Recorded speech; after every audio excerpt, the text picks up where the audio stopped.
সুপ্রিয় দর্শক, আসসালামু আলাইকুম। তারেক রহমান দেশে ফিরে একের পর এক চমক দেখাচ্ছেন।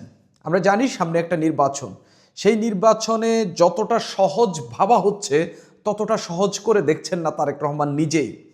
তার এই রিসেন্টলি কিছু কর্মকাণ্ড দেখলেই বোঝা যাচ্ছে যে তিনি আসলে এই নির্বাচনটাকে কতটা সিরিয়াসলি নিয়েছেন এবং এই নির্বাচনকে কেন্দ্র করে তিনি আসলে খুব সূক্ষ্মভাবে কাজ করছেন। আমি সেসব নিয়ে কথা বলবো। প্রথমে একটু বলা দরকার, তিনি আলাপ করে 7 জন হেভিওয়েট বিদ্রোহী প্রার্থীকে বসিয়ে দিয়েছেন। অর্থাৎ তারেক রহমান নিজ উদ্যোগে নিজে চেষ্টা চালিয়ে 7 জন বিদ্রোহীকে বলেছেন বসার জন্য, তারা বসেছেন। যাকে ফোন করে পেরেছেন তাকে ফোন করে বলেছেন, যাকে কেন্দ্রে ডেকে নিজে সাক্ষাৎ করে বলার প্রয়োজন মনে করেছেন তাকে কেন্দ্রে ডেকে বলেছেন। তা আমি একটু শুরুতে সেই 7 জনের একটু নাম দেখি। সুনামগঞ্জ 5 আসনে বিএনপির বিদ্রোহী প্রার্থী সেখানে ছিল, সেখানে বিএনপি প্রার্থী দিয়েছে, সেখানে একজন বিদ্রোহী প্রার্থী হয়েছেন বিএনপির নির্বাহী কমিটির সদস্য মিজানুর রহমান চৌধুরী। চেয়ারম্যানের সঙ্গে সাক্ষাতের পর তিনি নির্বাচন থেকে সরে দাঁড়ানোর ঘোষণা দিয়েছেন।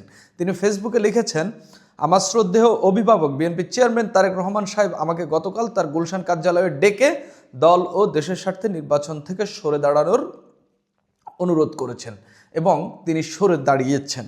এটা গেল একজন। দ্বিতীয়জন একেবারে বড়সড় একজন নেত্রী, নোয়াখালী 5 আসনে মওদুদ আহমেদের স্ত্রী হাসনা জসিমউদ্দিন মওদুদ। তিনি এই আসন থেকে স্বতন্ত্র প্রার্থী হওয়ার ঘোষণা দিয়েছিলেন। নির্বাচনের করার জন্য মনোনয়ন জমা দিয়েছেন, মনোনয়ন বৈধ হয়েছিল এবং তিনি নির্বাচন করছেন, এটাই মোটামুটি নিশ্চিত। কেননা ওইখানে নোয়াখালী 5 আসন কোম্পানিগঞ্জ অবায়দুল কাদেরের আসন এবং মওদুদ আহমেদের আসন, ওই আসনে বিএনপি যাকে মনোনয়ন দিয়েছে তাকে নিয়ে এক ধরনের সংক্ষুব্ধতা দেখা যাচ্ছে এবং আমরা দেখেছি আরেকজনকে মনোনয়ন দেওয়ার জন্য সেখানে বিক্ষোভ হয়েছে, নানা ধরনের কর্মসূচি পালন করেছে। কিন্তু শেষ পর্যন্ত হাসনা মওদুদ নির্বাচন করবেন এবং স্বতন্ত্র প্রার্থী হবেন, সেই প্রচেষ্টা তিনি চালিয়ে যাচ্ছিলেন। তারেক রহমান তার সঙ্গে সাক্ষাৎ করলেন এবং সাক্ষাৎ করে তিনি করার পর 6 জানুয়ারি তিনি নির্বাচন থেকে সরে দাঁড়ানোর ঘোষণা দিলেন। তিনি ফেসবুকে লিখেছেন, দলের চেয়ারম্যান ও নতুন নেতৃত্বের প্রতি সম্মান জানিয়ে নির্বাচন থেকে সরে দাঁড়ানোর সিদ্ধান্ত নিয়েছি।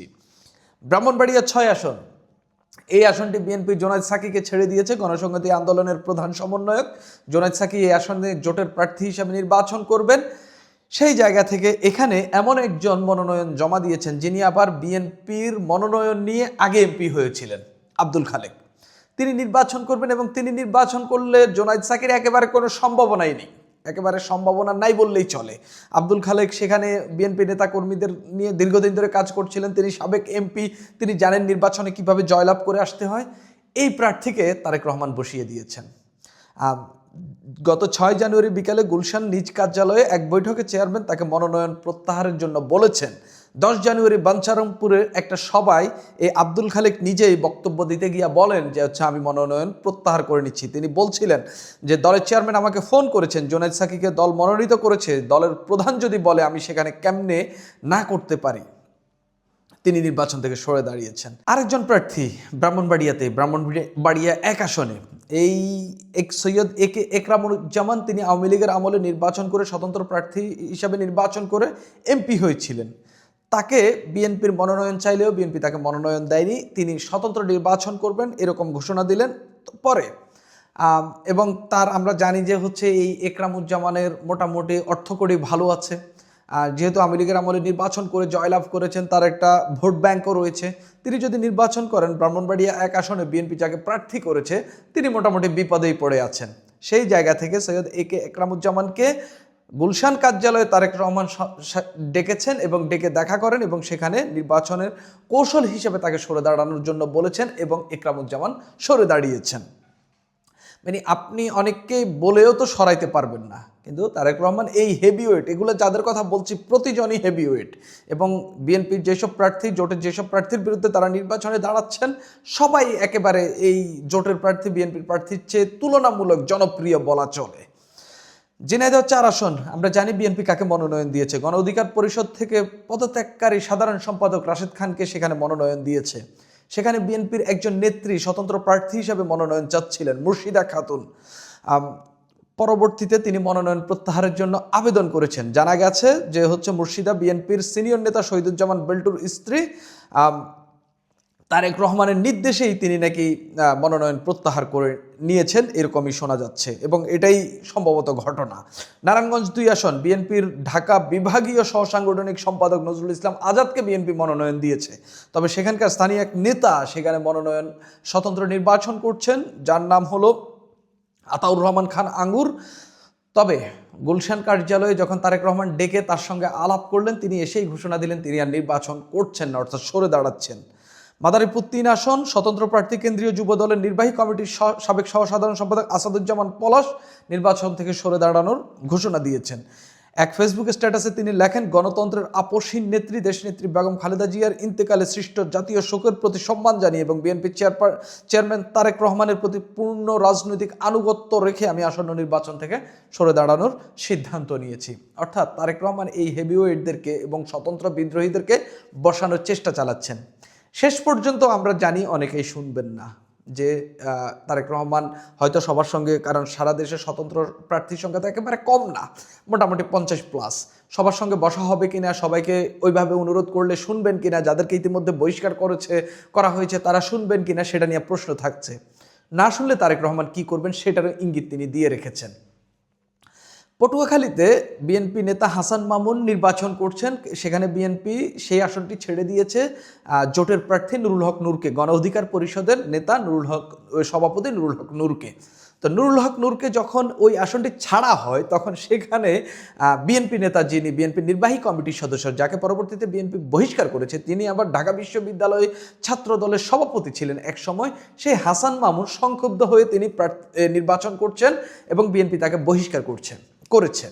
তো সেই হাসান মামুনকে তারেক রহমান ভেবেছেন হয়তো তাকে বোঝানো যাবে না কিংবা তাকে সরানো যাবে না। এখন তারেক রহমান যে স্ট্র্যাটেজি হাতে নিলেন, সেখানকার যে বিএনপি নেতারা রয়েছেন, পটুয়াখালী 3 আসন গলাচিপা ও 10 মিনা নিয়ে গঠিত, এই গলাচিপা ও 10 মিনার নেতাদেরকে তারেক রহমান ডাকা শুরু করেছেন এবং সেখানকার পটুয়াখালী জেলা বিএনপির নেতাদের সঙ্গে কথা বলা শুরু করেছেন এবং তাদেরকে নির্দেশ দিচ্ছেন যে যেভাবেই হোক জোটের প্রার্থীকে জিতিয়ে আনতে হবে এবং স্থানীয়দেরকে এবং জেলার পর্যায়ের নেতাদেরকে নির্দেশ দিচ্ছে বিএনপি এবং যে জোটের যাদেরকে মনোনয়ন দেওয়া হয়েছে এবং দলীয় কিংবা জোটের যাদেরকে সেখানে মনোনয়ন দেওয়া হয়েছে সবাইকে জিতিয়ে আনার জন্য। অর্থাৎ তারেক রহমান যখন তার নেতা, বহিষ্কৃত নেতাকে কিংবা যিনি দলের বিরুদ্ধে গিয়ে স্বতন্ত্র কিংবা বিদ্রোহী হয়েছেন তাকে যেহেতু পোষ মানাতে পারছেন না, তিনি এবার সেখানে কমিটিতে যারা রয়েছেন, বিএনপির যারা রয়েছেন তাদেরকে দিয়ে চেষ্টা চালাচ্ছেন যে বিএনপির পক্ষে থাকার জন্য যেন বিদ্রোহী প্রার্থী কিংবা স্বতন্ত্র প্রার্থীর দিকে না যায়। অর্থাৎ তারেক রহমান এই যে এখানে যে বিএনপির এত পরিমাণ বিদ্রোহী, বিএনপির এত পরিমাণ প্রার্থী পরিবর্তনের দাবিতে বিক্ষোভ হয়েছে, এখানে একটা ভাঙ্গনের একটা ছোট একটা সংখ্যা দেখা যাচ্ছিল। সেই ভাঙ্গনের ছোট সংখ্যাটাকে তারেক রহমান ফিরে এসে এমনভাবে হ্যান্ডেল করছেন, এটাই আমার কাছে তার পলিটিক্যাল একটা বড় গেম মনে হচ্ছে। কেননা তিনি এটা খুব স্মুথলি হ্যান্ডেল করছেন, যেটা পারবেন না তিনি সেটা কিভাবে ম্যানেজ করতে হবে সেই রাজনীতিটাও তিনি খুব ভালোভাবে বুঝতেছেন। আমার কাছে মনে হচ্ছে তিনি খুব ভালো কিছু স্ট্র্যাটেজি হাতে নিয়েছেন।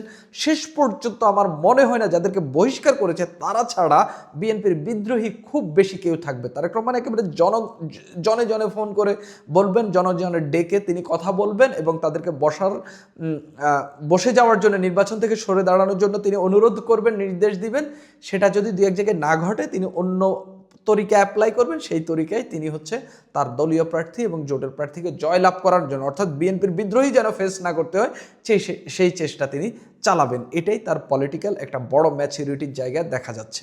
সুপ্রিয় দর্শক, এখন এই পর্যন্ত।